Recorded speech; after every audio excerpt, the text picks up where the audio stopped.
तो साथियों, स्वागत करता हूं अपने चैनल ऑनलाइन केमिस्ट्री क्लासेस में। आपको पढ़ा रहा हूं इस समय। जैसा कि मैंने इससे पहले भी वीडियोस डाल रखी हैं, आइसोमेरिज्म पूरा टॉपिक मैंने एक्सप्लेन किया हुआ है।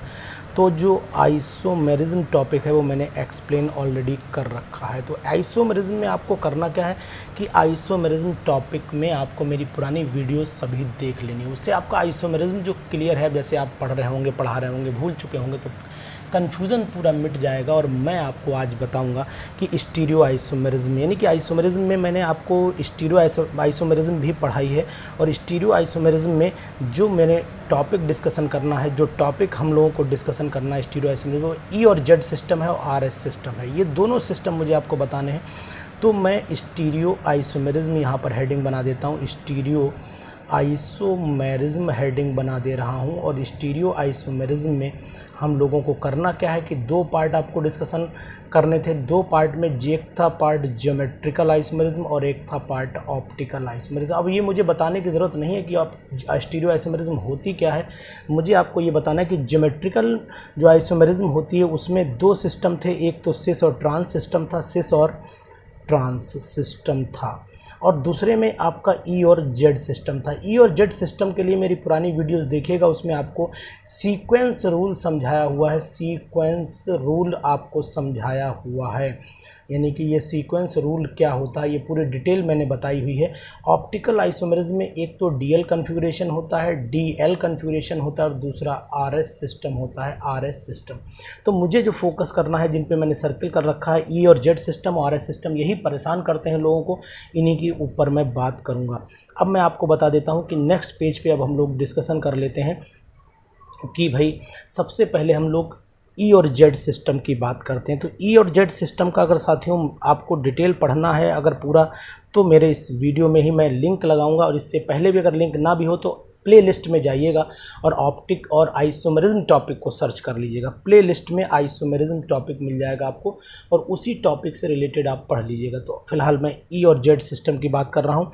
तो यहाँ पर ई और जेड सिस्टम का रूल क्या है। ई और जेड, ई का मतलब आपको पता है ना, ई और जेड रूल क्या है। इस सिस्टम में सीक्वेंस रूल एक लगता है, वो सीक्वेंस रूल आपको पढ़ लेना है, ये बात आपको ध्यान रखनी पड़ेगी। अब हम एक एक एग्जांपल डिस्कशन करते हैं। सीक्वेंस रूल का क्या है एक बार रिमाइंड भी करा देता हूँ, उससे पहले आप वीडियो जरूर देख लीजिएगा कि जो हायर प्रियोरिटी ग्रुप होते हैं वो एक साइड में अगर हैं, अगर हायर प्रायोरिटी ग्रुप एक साइड में है तो जेड फॉर्म होती है, और हायर प्रायोरिटी ग्रुप जो होते हैं वो अगर अपोजिट डायरेक्शन में होते हैं तो फिर फॉर्म कहलाती है आपकी क्या, सिस कहलाती है, मतलब सॉरी ई फॉर्म कहलाती है। यानी कि फिर से दोबारा सुन लीजिए, हायर प्रायोरिटी के ग्रुप अगर सेम साइड में है तो कहलाएगा आपका जेड, और हायर प्रायोरिटी के जो ग्रुप है वो अपोजिट डायरेक्शन में डबल बॉन्ड के हैं, तो अपोजिट साइड में है डबल बॉन्ड के, तो कहलाएगा आपका ई। ई का मतलब एंटीगीगन होता है, जेड का मतलब ज्यूसामीन होता है।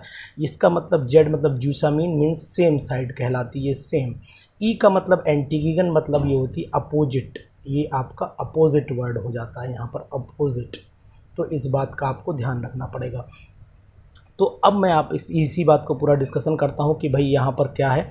ये ई और जेड रूल के अकॉर्डिंग IUPAC नेम क्या होंगे। अब आप ध्यान रखिए, higher priority group same side में, और हायर प्रायोरिटी में भी कंडीशंस हैं कि अगर, चलिए मैं पहले एक एग्जांपल आपके सामने डिस्कशन कर देता हूँ। जैसे कि मान लीजिए मैंने ये एग्जांपल लिया, यहाँ पर फ्लोरीन लगा दिया और यहाँ पर मैंने आयोडीन लगा दिया, और यहाँ डबल बॉन्ड है, यहाँ पर मैंने Cl लगा दिया, और यहाँ पर मैंने, ये Cl है, और यहाँ पर मैंने Br लगा दिया। इस तरीके से मैंने ग्रुप लगा दिए हैं।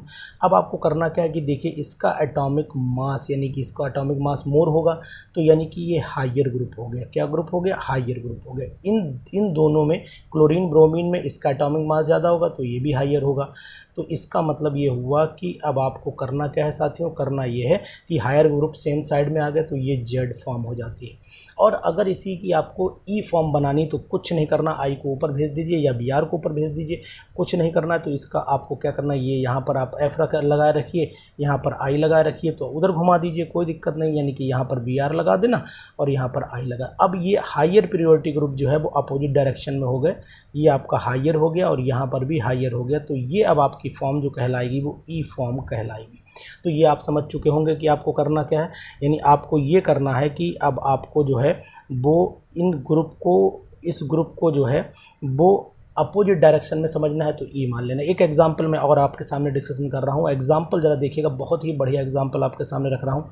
यहाँ पर आपने CH3 ले लिया, इस तरीके से ये CH3 ले लिया, यहाँ पर H ले लिया, यहाँ पर डबल बॉन्ड, यहाँ पर C है और यहाँ पर आपका CH3 है, यहाँ पर आपका H है। अब हम ये आप देखें, ये दोनों ग्रुप और ये कार्बन को देखना है यहाँ, क्योंकि इस कार्बन से भी हाइड्रोजन जुड़ा है और इस वाले कार्बन से भी हाइड्रोजन जुड़ा हुआ है, तो दोनों कार्बन, तो ये हायर ग्रुप हो गए, ये भी हायर हो गया, और सॉरी ये भी हायर हो गया, ये भी हायर ग्रुप हो गया, हायर हो गया, और ये यहाँ पर लोअर हो गया आपका लोअर, और ये भी यहाँ पर लोअर हो गया। तो इसका मतलब क्या हुआ कि लोअर और हायर सब सेम डायरेक्शन में आ गए। तो अब आप बता सकते हैं ये कौन सी फॉर्म हो गई, जेड फॉर्म हो गई। सिंपल तरीका है जेड फॉर्म बताने का। अब आपको करना क्या है कि भाई अगर मान लीजिए आपके सामने कोई अचानक आ जाता है कि भाई आप ऐसा करें कि हमें बताएं कि जेड फॉर्म है कि ई फॉर्म है, तो अब आपको क्या करना पड़ेगा वो आपको देखना है। मैं आपसे पूछता हूँ, बताइए ये जेड फॉर्म है या ई फॉर्म। मैंने एक मॉलिक्यूल यहाँ पर बना दिया, ये यहाँ लिया, इस तरीके से यहाँ ले लिया, और यहाँ मैंने लिख दिया COOH लिख दिया है, यहाँ पर मैंने लिख दिया है H, यहाँ डबल बॉन्ड लगा देता हूँ, यहाँ पर C, यहाँ पर H लिख देना है, यहाँ पर COOH लिख देना है। तो साथियों अब आपको पता लग चुका होगा कि ये कौन सी फॉर्म है, ये फॉर्म है आपकी E, क्योंकि यहाँ पर हायर, भाई इस कार्बन को देखना है, इस कार्बन को देखना है, इस हाइड्रोजन को देखना है। इसे ये लोअर हो गया, मैं L लिख रहा हूँ, ये हायर हो गया, ये हायर हो गया, और ये आपका लोअर हो गया। तो पता लग जाएगा लोअर सेम साइड में है, तो इसका मतलब लोअर, सॉरी ये ग्रुप उल्टा मैं बोल गया हूँ, कुछ गलती हो गई है, कोई दिक्कत नहीं, भी सुधार देता हूँ। ये ग्रुप जो है ये हायर हो गया और ये ग्रुप जो है वो लोअर हो गया।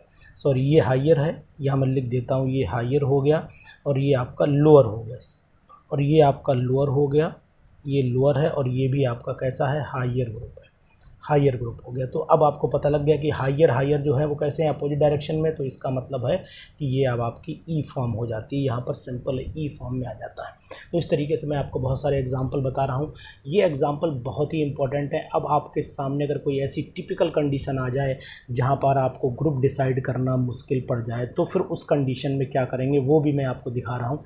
एक ग्रुप मैंने यहाँ लगाया, ये ग्रुप कार्बन लगाया, ज़रा बताइएगा, कार्बन लगाया, यहाँ मैंने लिखा CH3, यहाँ लिखा मैंने C6H5, और डबल बॉन्ड के साथ यहाँ लिखा मैंने CHO। अब आपको दिमाग में टेंशन हो गया होगा, अरे सर अब क्या करना पड़ेगा, अब तो बहुत दिक्कत है। तो मैं एक तरफ से आपको समझाने की कोशिश करूँगा, वो आप देखते रहिएगा। ये कि देखिए इधर वाले जो इस वाले कार्बन की बात कर रहा हूँ, इस वाले कार्बन पे हमने, इस वाले कार्बन पे हाइड्रोजन जुड़ा हुआ है, मिथाइल ग्रुप में हाइड्रोजन है। इस वाले कार्बन से जो है फिनाइल ग्रुप जुड़ा हुआ है। तो फिनाइल ग्रुप जो पूरा जुड़ा हुआ है, ये आप देखेंगे फिनाइल ग्रुप को प्रायोरिटी देनी है, या फिर अब देखिए फिनाइल ग्रुप में कार्बन से हाइड्रोजन जुड़ा हुआ है, और इस वाले में कार्बन से हाइड्रोजन, इस कार्बन से हाइड्रोजन ऑक्सीजन जुड़ा हुआ है। तो ये तो फिर इन दोनों को, अगर इन दोनों को कंपेयर करोगे तो ये ग्रुप 1 आएगा, ये ग्रुप 2 आएगा, मतलब ये हायर हो गया, ये लोअर हो गया। इन दोनों में कंपेयर करोगे, ये इधर वाले दोनों में कंपेयर करोगे तो ये वाला ग्रुप आपका हायर हो जाएगा और ये वाला लोअर हो जाएगा। क्यों? क्योंकि ऊपर जो एल्डिहाइड ग्रुप है इसमें ऑक्सीजन और हाइड्रोजन दोनों जुड़े हुए हैं, नीचे केवल हाइड्रोजन और ऑक्सीजन 2 जुड़े हुए हैं।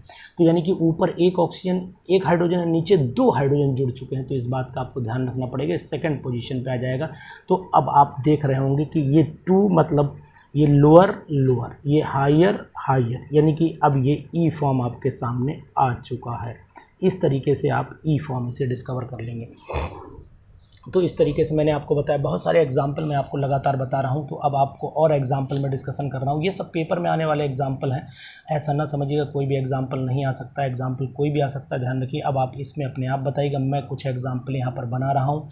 एक मैंने लिखा है यहाँ पर CH3 लिखा है, डबल बॉन्ड लगा लेता हूँ, यहाँ पर मैं H लगा लेता हूँ, यहाँ पर मैं C लगा लेता हूँ, यहाँ पर Br लगा लेता हूँ, और यहाँ पर मैं Cl। अब आप बताइएगा कि ये कौन सा फॉर्म है। अब आप यहाँ पर देखेंगे ये हायर प्रायोरिटी है, ये लोअर प्रायोरिटी है, ये हायर प्रायोरिटी है, ये लोअर प्रायोरिटी। तो सिंपल हो गया कि सेम ग्रुप सेम साइड में आ गए। तो आप समझ चुके होंगे कि ये जेड फॉर्म आ चुका है। कौन सा फॉर्म हो गया? ये जेड फॉर्म है। इसी तरीके से मैं एक और एग्जांपल आपके सामने रख रहा हूँ, बिल्कुल बहुत बढ़िया एग्जांपल है, मज़ा आएगा आपको। ऐसा नहीं कि इंटरेस्ट नहीं आ रहा होगा, अगर इंटरेस्ट ना आए तो बता दीजिएगा कि पढ़ाना बंद कर दूंगा, कोई दिक्कत वाली बात नहीं है। लेकिन मैं सिर्फ ये चाहता हूँ कि इंटरेस्ट के अलावा आपका सिलेक्शन भी हो, ऐसा नहीं केवल इंटरेस्ट ही आए सिलेक्शन ना हो पाए। तो इसलिए टिपिकल एग्जांपल ला रहा हूँ। CL यहाँ पर है, BR यहाँ पर है। अब आप देखेंगे इन दोनों में कंपेयर करिए तो ये आपका हायर हो गया, ये लोअर हो गया, ये लोअर हो गया, है ना। ये आपका कौन सा हो गया, ये आपका लोअर हो गया और ये आपका हायर हो गया, यानी कि 1 इसे देते हैं, 2 इसे देना पड़ेगा। तो अब आप देखते हैं कि ये जो है अपोजिट चलेगा, यानी कि 1 और 1, ये हायर और ये हायर, ये दोनों से अपोजिट डायरेक्शन में आ गए। तो इसका मतलब अब ये ई फॉर्म आ चुका होगा। इस तरीके से आप ई फॉर्म के एग्जाम्पल कर सकते हैं। तो ये मैंने आपको बता दिया कि ई और जेड सिस्टम के एग्जाम्पल पेपर में कैसे आते हैं, किस तरीके के एग्जाम्पल हो सकते हैं। अब थोड़ा सा अगर हम लोग कॉम्प्लिकेटेड बात करें, यानी कि अगर हम लोग ऐसी बात करेंगे जिसमें थोड़ा सा कॉम्प्लिकेशन दिखाई दे रहा हो, तो ऐसा कोई मॉलिक्यूल आपके सामने अगर रखूं तो फिर आप बताएंगे कौन सा, यानी कि ई सिस्टम इसमें कौन सा होगा। यानी ध्यान देना पड़ेगा, बहुत ही इंपॉर्टेंट एग्जाम्पल है। आपको ई और जेड नोटेशन के लिए इसमें आप आंसर लिखिएगा। मैं आपको बता रहा हूँ कि पहले एक यहाँ पर मैंने C बनाया, यहाँ पर मैंने Cl बनाया, यहाँ पर मैंने Br बनाया, यहाँ पर डबल बॉन्ड, यहाँ पर C2H5 लगाया और यहाँ पर मैंने लगा दिया है CH3। बताइएगा ये ई फॉर्म है या जेड फॉर्म है। इसमें आपको ई और जेड बताना है, आंसर आपको देना पड़ेगा। प्रैक्टिस आपकी होगी, मजबूती आपके अंदर आएगी। F लिया, यहाँ पर Cl यहाँ पर लिया, यहाँ पर डबल बॉन्ड है, यहाँ पर B है, यहाँ पर OH है और यहाँ पर CH3 है। अब मैं आपको ये ज़रूर यहाँ पर बता देना चाहता हूँ, इस वाले कार्बन पे जिस पे मेरा पेन चल रहा है, इस वाले कार्बन पे ऑक्सीजन जुड़ा हुआ है और कार्बन पे प्योरिटी ऑक्सीजन कार्बन में देखनी है, ये बात आपको ध्यान रखनी पड़ेगी। इसके बाद एक एग्जाम्पल और मैं आपको दे रहा हूँ। ये यहाँ पर हो गया, ये आपका I हो गया, ये आपका Br हो गया, ये डबल बॉन्ड हो गया, यहाँ पर ये यहाँ पर C होगा और यहाँ C डबल बॉन्ड OH होगा, COH होगा सॉरी, और यहाँ पर आपका C2H5 होगा। इस तरीके से ये 3 एग्जाम्पल मैंने आपको दे दिए हैं। तो 1 2 3 3 एग्जाम्पल आप मुझे बताइएगा कि इसका आंसर क्या होगा। तो ये ई और जेड सिस्टम के बहुत ही अच्छे एग्जाम्पल हैं, जिसमें पहले वाले कार्बन यानी कि ए कार्बन पे देखना पड़ेगा। तो आपको यानी कि अगर हम यहाँ पर ए कार्बन मान लें, इसे बी कार्बन मान लें, तो ए वाले कार्बन पे ऊपर लोअर है, नीचे हायर है, बी वाले कार्बन पर ऊपर हायर है, नीचे लोअर है। तो अब आप समझ चुके होंगे ये सिस्टम कौन सा होना चाहिए। इसमें आपको आइडिया, अपना अनुमान लग जाना चाहिए कि ये सिस्टम कौन सा है। तो इसको ध्यान दीजिएगा, ये ई और जेड सिस्टम आपको ढूंढने पड़ेंगे। तो मुझे तो जहाँ तक अनुमान लग रहा है कि ये सिस्टम जो है वो ई सिस्टम है, क्योंकि हायर ग्रुप अपोजिट डायरेक्शन में जा चुके हैं। तो मेरे हिसाब से ये ई होना चाहिए। फ़िलहाल बाकी आप एग्जाम्पल कैलकुलेट करके मुझे बताइएगा, आप आसानी से कैलकुलेट कर लेंगे इन चीज़ों को, ठीक है ना। अब मैं आपको बताता हूँ कि नेक्स्ट एग्जाम्पल और क्या हो सकते हैं, कौन से कंडीशन आपके सामने आ सकती है, वो मैं आपको दिखाऊँ, वो ज़्यादा बेटर, मज़ा आएगा आपको उसके एग्जाम्पल में। थोड़ा सा टिपिकल होगा, लेकिन इतना टिपिकल आता भी नहीं, ये भी मैं आपको बता देता हूँ, यानी कि घबराने की ज़रूरत नहीं। इतना टिपिकल एग्जाम्पल आपके एग्ज़ाम में नहीं आएगा। फिर भी आप जानिए एग्जाम्पल क्या है। एक यहाँ पर मैंने लिया, ये यहाँ पर मैंने CH3 ले लिया, यहाँ पर मैंने H ले लिया, यहाँ पर डबल बॉन्ड लिया, यहाँ पर आपका C लिया, यहाँ पर आपका H लिया, यहाँ पर H लिया, पेन नहीं चल रहा, यहाँ पर H लिया और नीचे यहाँ डबल बॉन्ड लगाया, C लगाया, यहाँ पर H लगाया, अब यहाँ पर लगा दिया मैंने CH3। अब यहाँ साथियों बहुत ही दिक्कत है कि इस वाले कार्बन से एक हाइड्रोजन लगा दिया। अब देखना है कि लोअर और हायर प्योरिटी देखनी। तो अब आप पहले ये देखें कि इन दोनों की कंडीशन क्या है। इसमें 1 नंबर इसे देना पड़ेगा, 2 नंबर यानी कि हायर CH3 होगा और लोअर हाइड्रोजन होगा। अब इसमें ऊपर वाला जो होगा, जो ऊपर ग्रुप लगा हुआ है, इस ऊपर वाले ग्रुप को हम लोग हायर ग्रुप बोलेंगे, नीचे वाले को लोअर ग्रुप बोलेंगे।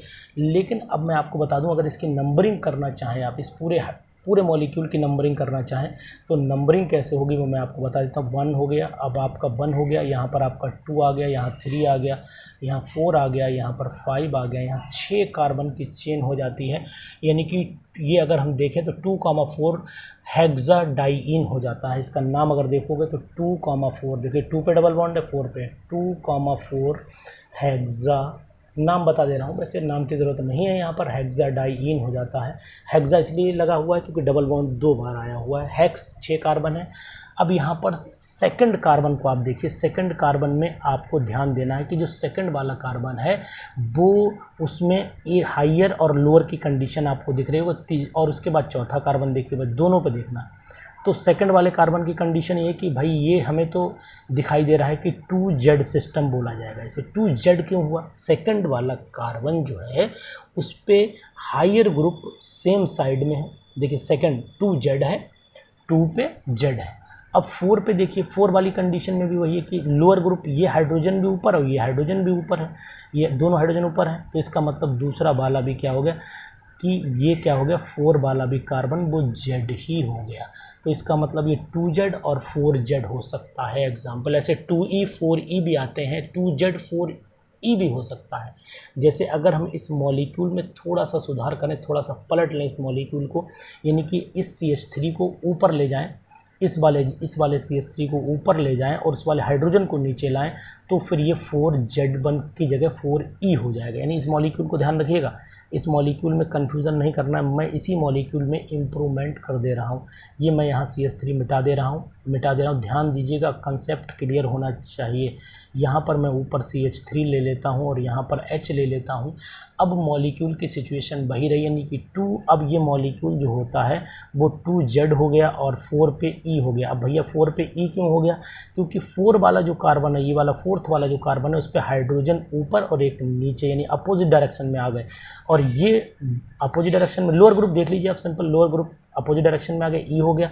और इसमें जो है जो हायर ग्रुप है वो ऊपर ही है 1 पे और 4 पे। देखिए ऊपर ये इतना हिस्सा ऐसे करके देखिए, ये पोजीशन पूरी आपको हायर दिखाई दे रही होगी, ये पोजीशन आपको लोअर दिखाई दे रही होगी। ये लोअर है, ये लोअर है, ऊपर हायर है, इसलिए पहला वाला सेकंड कार्बन 2Z और 4E हो जाता है। एक एग्जांपल मैं आपको और दिखा देता हूं जिससे कि आपका मन का भ्रम थोड़ा सा मिट जाए, क्योंकि ये चीज़ थोड़ी समझनी भी मुश्किल हो जाती है। कोई नहीं, आपको मैं समझाऊंगा, ये मेरा वादा है आपसे। यहाँ पर मैंने लिया कार्बन और यहाँ मैंने लिख दिया CH3। ध्यान दीजिएगा तो आप समझ जाएंगे बहुत आसानी से। यहाँ पर मैंने H लिया हुआ, यहाँ डबल बॉन्ड लिया, यहाँ C लिया, यहाँ CH डबल बॉन्ड आपका मैंने यहाँ CH2 ले लिया और यहाँ पर H। अब जरा दोस्तों ध्यान दीजिए कि दोनों हाइड्रोजन सेम साइड में है, ज़्यादा दिमाग ही नहीं लगाना है। तो जूसा मैन हो गया, यानी कि 1 2 3 4 5 5 कार्बन हो गया, पेंटाडाइईन नाम हो जाता है। यानी कि अब आपका जो कार्बन नंबर 3 है, कार्बन नंबर 3 देखिए, और कार्बन नंबर 2, सॉरी नंबरिंग गलत मैं कर गया हूँ क्योंकि नंबरिंग डबल बॉन्ड से होनी चाहिए थी, मैं इधर प्रेफरेंस दे गया, सॉरी, वेरी वेरी सॉरी। तो कोई नहीं, हो जाता है 1 2 3 4 5 देना था मुझे नंबरिंग। अब मुझे करना क्या है कि मैं सबसे पहले ये देखूँ कि जो 3rd वाला कार्बन है, ये वाला कार्बन है, इस पर पोजीशन क्या है कि दोनों हाइड्रोजन नीचे हैं, तो इसका मतलब 3Z बन जाएगा। ये 3Z सेम डायरेक्शन में आ गया ना, 3Z हो जाता है, ये आपका 3Z हो जाता है। तो ध्यान दीजिएगा, ये 3Z हो गया। अब करना क्या, नाम तो 1,3 पेंटाडाइईन हो गया। अब इसी तरीके से अगर मान लो इसको E बनाना हो तो इसे पलट लीजिए भाई। अगर E बनाना है तो आप इस वाले हाइड्रोजन को ऊपर ले लीजिए, सिंपल, कुछ नहीं करना है। इस वाले हाइड्रोजन को ऊपर ले लीजिए, नीचे CH डबल बॉन्ड आप CH2 जाने दीजिए। अब ये आपका E की जगह क्या हो जाएगा, E की जगह अब आपका ये हो जाएगा, ये आपका सिस्टम Z की जगह क्या हो जाएगा, 3E हो जाएगा। इस तरीके से प्रैक्टिस कर लीजिएगा। तो ये मैंने आपको बहुत सारे एग्जांपल्स आपको बता दिए हैं जिनको आपको ट्राई करना है। तो अब मैं कुछ एग्जांपल आपको दे रहा हूँ, प्रैक्टिस के लिए दे रहा हूँ, उनको आप प्रैक्टिस करिएगा, है ना। बहुत ही अच्छे एग्जांपल्स हैं, मैं आपको बहुत ही अच्छी बुक से डिसीजन लेकर के दे रहा हूँ। एग्जाम्पल कोशिश करिएगा, मतलब यहाँ पर ये नहीं कि सर की वीडियो देख ली बस स्किप कर दी, कोई दिक्कत नहीं ना, वीडियो को पूरा देखना। हो सकता है इन्हीं में से कोई एग्जाम्पल आपको मिल जाए। आपका भाग्य कौन सा क्वेश्चन बदल देगा, कौन सा पेपर आपका भाग्य बदल देगा, ये ना तो आपको पता है ना मुझे पता है, लेकिन ये मुझे पता ज़रूर है कि आपका भाग्य बदल सकता है। कोई भी ताकत ऐसी नहीं जो आपको रोक ले आपके भाग्य बदलने से, बशर्ते आप में खूब इच्छा शक्ति होनी चाहिए अपना भाग्य बदलने की। लोग कहते हैं रेखाएं नहीं बदलती हैं, और मैं कहता हूं कि मैं रेखाएं भी बदलना जानता हूं, मैं रेखाएं भी बदल लेता हूं। तो ये कहने का मतलब ये है कि आप खुद अपनी रेखाएं बनाने के लिए जिम्मेदार है। तो एग्जाम्पल 2 आपके सामने आ चुके हैं, बहुत ही बढ़िया एग्जाम्पल हैं, और ऐसी बुक से दे रहा हूं जहां से आप मान के चलिए कि बहुत जल्दी लोग इसी बुक को कंसीडर करते हैं पेपर को डिसाइड करने में। तो इसलिए ध्यान रखिएगा दोस्तों, बहुत कुछ आपको फ़ायदा होगा किसमें, एग्ज़ाम में। तो E और Z सिस्टम के 2 एग्जाम्पल आपके सामने ये रखे मैंने। अब मैं आपके सामने नेक्स्ट एग्जाम्पल रखने जा रहा हूँ, वो एग्जाम्पल भी देखिए बहुत बढ़िया एग्जाम्पल है। यहाँ मैंने C लिया, यहाँ मैंने I लिया, यहाँ मैंने बी आर, ये आए हुए एग्जाम्पल हैं दोस्तों, ऐसा ना समझना मैं आपके सामने कोई खेल खेल रहा हूँ। तो ये सी एल, इसको बनाइएगा। दूसरा एग्जाम्पल नेक्स्ट, ये तीसरा एग्जाम्पल हो गया आपका, ये चौथा एग्जाम्पल हो गया। आंसर देने की कोशिश करिएगा, नहीं आएगा तो मैं बताऊंगा आपको, है ना। मुझे पूछिएगा कि सर इसका आंसर क्या है आप, लेकिन जब पूछिएगा तो ज़रूर इसका स्ट्रक्चर बना के भेजिए, क्योंकि वीडियो को दोबारा देखना, क्योंकि ये सब चीज़ें मैं जो है एक बुक में पढ़ा हुआ हूँ, उस बुक के फिर कहाँ तक एग्जाम्पल मैं ध्यान रखूँगा। तो एग्जाम्पल आप मुझे लिख के भेजेंगे तो मैं आंसर ज़रूर लिखूँगा। तो इनका फोर्थ वाले का आंसर बताइए क्या होगा। इस तरीके से और भी एग्जाम्पल अपने आप भी बना करके देखिएगा।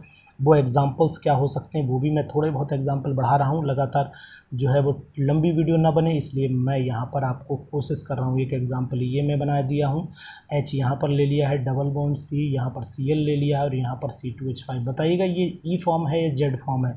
इसी तरीके से ये भी बताइएगा कि ये E फॉर्म है कि Z फॉर्म है। दोस्तों बहुत ही अब आपको प्रैक्टिस हो रही होगी, मज़ा आ रहा होगा आपको कि ये फॉर्म E है या Z है, क्योंकि क्या होता है ना, एक बार अगर आप सीख जाएंगे तो फिर नहीं भूलेंगे, कभी नहीं भूलेंगे। इसके बाद एग्जाम्पल और भी बढ़ा रहा हूँ, एग्जाम्पल प्रैक्टिस करिए आप, मज़ा आ रहा होगा आपको। मुझे लग रहा है कि आप कह रहे हैं नहीं सर और बताइए एग्जाम्पल, मुझे ये महसूस हो रहा है, मुझे भी मज़ा आ रहा है ना बताने में एग्जाम्पल की, यार ये तो बड़ा अच्छा लग रहा है, मुझे भी इंटरेस्ट आ रहा है। रिवीजन मेरा भी हो रहा है कि मैं पढ़ रहा हूँ, मैं आपको पढ़ा रहा हूँ, मेरी भी मेमोरी रिवाइज़ हो जाती है ना, इसलिए। तो CH3 का होल ट्वाइस CH लिया मैंने यहाँ पर, और यहाँ पर मैंने CH2 और CH3 ले लिया। इस एग्ज़ाम्पल को बताइएगा ये ई फॉर्म है, जेड फॉर्म है। और एक बार मैं और भयंकर सा एग्ज़ाम्पल लिख देता हूँ यहाँ पर, भयंकर में घबराइएगा नहीं। यहाँ पर सी लिया मैंने, डबल बॉन्ड लिया, यहाँ पर मैंने Br लिया, यहाँ पर मैंने I लिया, और यहाँ पर मैंने आपका OH लिया, और यहाँ पर मैंने NH2 लिया। तो अब इतने एग्ज़ाम्पल बहुत हो गए दोस्तों। तो ये एग्ज़ाम्पल आप ज़रूर पढ़ते रहिएगा, है ना। और इतने एग्ज़ाम्पल पढ़ने के बाद जो है आपको लगेगा कि वाकई में ई और जेड सिस्टम आपका क्लियर हो गया है। तो दोस्तों ई और जेड सिस्टम जो है वो आपका कैसा, ई और जेड सिस्टम आपको समझ में आया कि नहीं आया, वो मैं जानना चाहता हूँ कि ई और जेड सिस्टम शायद अब आपको समझ में आ चुका होगा कि ज्योमेट्रिकल आइसोमेरिज्म में ई और जेड सिस्टम क्या है। तो साथियों प्लीज़ इस वीडियो को मैक्सिमम दोस्तों तक शेयर करिएगा, और अगर आप मेरे नए चैनल पर नए हैं तो प्लीज़ इसको सब्सक्राइब ज़रूर कर दीजिएगा। और एक बात आपको बता दूं कि प्ले लिस्ट में आप जाइएगा और आइसोमेरिज्म की जो प्लेलिस्ट है आइसोमेरिज्म, उसको आप ज़रूर देखिएगा। उसमें आपको बहुत सारी ट्रिक बताई गई, तो प्लेलिस्ट वाले चैनल पर जा कर के देखिएगा। दोस्तों कैसा लगा वीडियो ज़रूर बताइएगा। मैंने आपके लिए मेहनत की, आप मेरे लिए कितनी मेहनत करते हैं इसके लिए मैं इंतज़ार करूँगा। Thank you, have a nice day, bye bye.